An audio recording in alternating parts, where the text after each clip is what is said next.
Bien, ben, j'ai rencontré Manuel Valls après cette malheureuse affaire donc, à la télévision.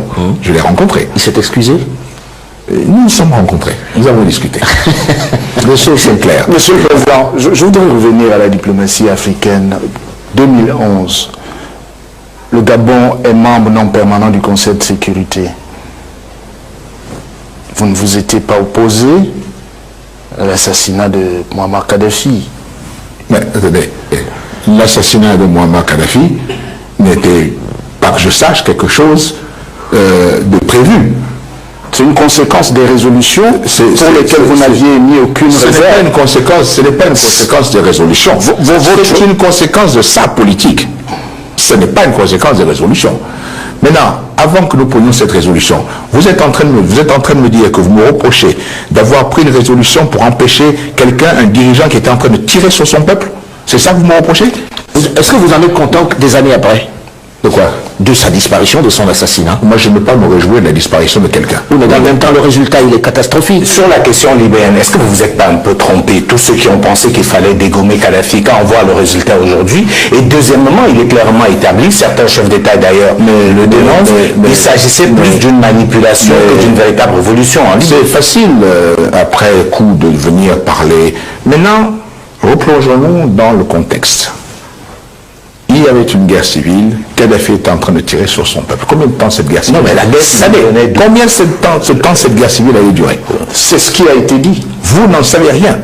Vous ne savez pas combien de temps cette guerre civile allait durer. Mais d'autres tyrans tirent sur leur peuple. Pour autant, on ne voit pas l'intervention. Sans qu'on les assassiner. Sur le sujet, Monsieur le Président, que les conséquences sont dramatiques aujourd'hui. Est-ce que tout ce qui se passe dans la sous-région, notamment au Cameroun, au Nigeria, au Niger, avec le phénomène au Tchad, avec Boko Haram, découle de la déconstruction. En partie. On ne peut pas dire que la raison principale n'est pas la Libye. Ça en est tout de même une conséquence. Voilà, c'est une conséquence, mais ce n'est pas la raison principale. Encore une fois, messieurs, aujourd'hui, un dirigeant ne tire pas sur son peuple. Et vous ne pouvez pas, vous, ici, en votre âme et conscience, nous reprocher d'avoir intervenu à ce moment-là, au moment où quelqu'un, avec les moyens puissants qu'il avait, tirait sur un peuple désarmé. Alors chacun jugera. Revenons à l'Afrique centrale qui est véritablement, on va dire en matière d'intégration régionale, le ventre mou du continent. Vous avez été à la tête d'une institution importante de cette région-là. Nous sommes 7 ans après, vous êtes une nouvelle génération. Comment expliquer que la CEMAC soit aussi moribonde, qu'il n'y ait même pas de libre circulation des personnes dans cette zone, alors que partout ailleurs ça s'ouvre? Comment expliquer la libre circulation, M. Foucault, encore une fois, il ne faut pas baser tout un développement sur la question de la libre circulation.